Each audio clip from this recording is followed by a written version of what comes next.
Good morning. Hello, कैसे हैं आप लोग? उम्मीद करते हैं कि बहुत अच्छे होंगे, स्वस्थ होंगे, मस्त होंगे, अपनी पढ़ाई कर रहे होंगे। तो आज हम सबसे पहले अपने टॉपिक पे चर्चा करते हैं। जैसे हम कल आप लोग को बताए कि मेरा सब्जेक्ट होम साइंस है, तो सबसे पहले हम यही बात कर लेते हैं। होम साइंस मतलब गृह विज्ञान। गृह विज्ञान की बात करें तो गृह विज्ञान हमारे दो शब्द से मिलके बने हैं, गृह प्लस विज्ञान। तो गृह का अर्थ अगर हम घर के बारे में लेते हैं, गृह मतलब घर।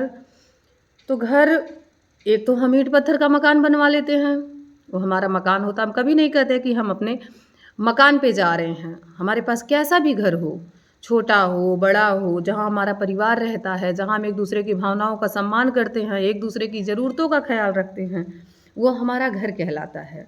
हम कहीं भी रहते हैं, हम कहते हैं, अगर हम कहीं बाहर हैं, कहीं नौकरी सर्विस कर रहे हैं, तो हम कहते हैं हम अपने रूम पे जा रहे हैं। और जहाँ हमारा घर है, हमारे भाई बहन हैं, हमारे परिवार के लोग हैं, जब हम वहाँ जाते हैं, हम कहते हैं कि हम अपने घर जा रहे हैं। बड़े खुश होते हैं, प्रसन्न होते हैं कि आज तो हम अपने घर जा रहे हैं, मतलब अपने भाई बहनों के बीच जा रहे हैं। हमारा घर कतई नहीं है जो हमारे ईंट कंक्रीट मोर मोरंग गिट्टी सीमेंट इन सब चीज़ों से बना है। वो हमारा है मकान। घर हमारा जो, जहाँ हमें प्यार मिलता है, जहाँ हमारे इमोशंस का ख्याल रखा जाता है। कौन दुखी है, कौन सुखी है, किसी को दुखी देख के बिना पूछे ही हम मान लेते हैं इसको तो कुछ समस्या है, ये परेशान है। वो क्या है, हमारे अंदर की फीलिंग है, हम उसको समझ रहे हैं कि इसमें कुछ कमियां हैं, इसको कुछ दुखी है, इसको कुछ कमी है।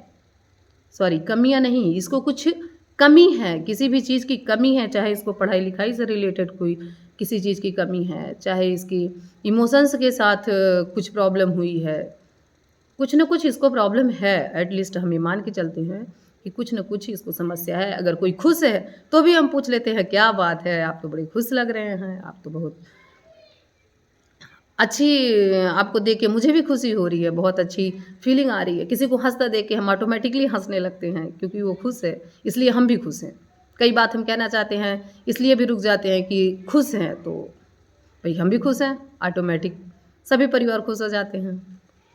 तो गृह, फिर से हम आते हैं अपने टॉपिक पे, गृह विज्ञान पे।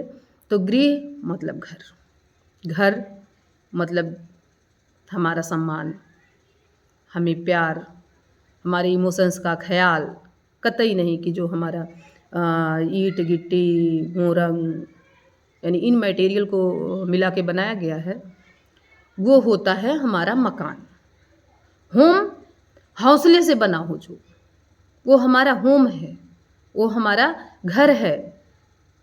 जहाँ हम रह के ज़मीन पे रह के आसमान में उड़ने की सोचते हैं कि नहीं नहीं नहीं नहीं, हम तो बहुत ऊंची उड़ान भरेंगे, बहुत अच्छा करेंगे, और सब सपोर्ट करते हैं कि नहीं नहीं, तुम तो ये भी कर सकती हो, तुम तो वो भी कर सकती हो। वो जहाँ पे हमको ऐसा सपोर्ट मिलता है वो हमारा कहलाता है घर। अब आती है बारी विज्ञान की। तो विज्ञान का सीधा अर्थ हम बचपन से ही पढ़ते आए हैं, सभी को पता है। विज्ञान जो व्यवस्थित ज्ञान है, जिसको स्टेप बाय स्टेप बना के रखा गया है कि ये हमारा ज्ञान है, ये बहुत व्यवस्थित तरीके से होना है। विज्ञान का मतलब ही व्यवस्था है कि कोई भी स्टेप छूटना नहीं है। विज्ञान के स्टेप बताए गए हैं कि फर्स्ट स्टेप ये होगा, सेकेंड स्टेप ये होगा, आफ्टर दैट ये होगा, आफ्टर दैट ये होगा। सारे सिस्टम्स बने हैं। लास्ट में उसका सामान्यीकरण किया जाएगा, जनरलाइजेशन किया जाएगा, जो सभी पे लागू होगा, सभी लोग मानेंगे। तो यानी कि अगर हम घर में विज्ञान को लागू करते हैं तो वो हमारा कहलाता है गृह विज्ञान। जब हमारे घर में, जैसे मान लो कि सारी कहीं ना कहीं समाज की सारी समस्याएं हमारे घर से जुड़ी हैं। समाज है, सोसाइटी है, सोसाइटी की आप लोग जान रहे हैं कि सबसे छोटी इकाई जो होती है वो हमारा परिवार होता है। परिवार, समाज की इकाई ही परिवार कहलाती है। यूनिट, सोसाइटी की जो यूनिट है वो फैमिली है। तो यूनिट, इकाई, इसका मतलब कि इससे छोटा और कुछ नहीं हो सकता।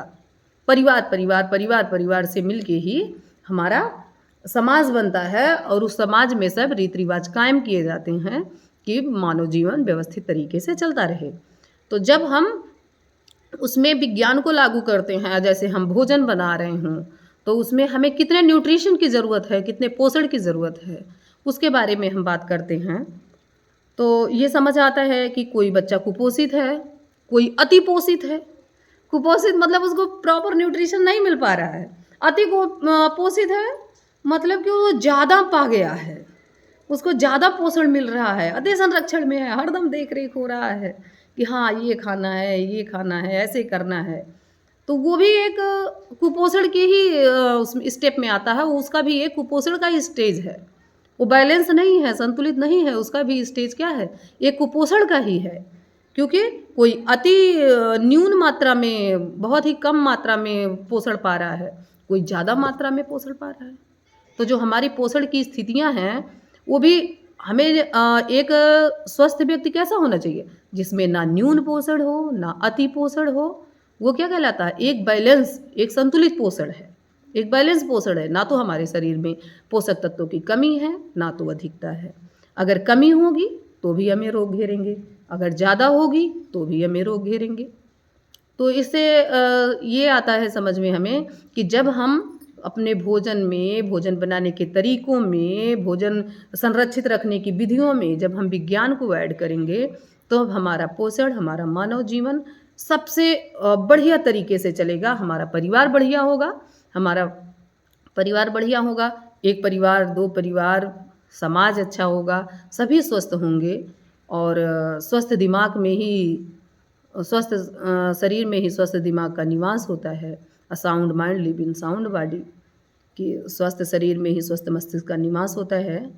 इसलिए हमको स्वस्थ रहना बहुत ज़रूरी है। हमारा स्वास्थ्य है, तो हमारे पास सब कुछ है।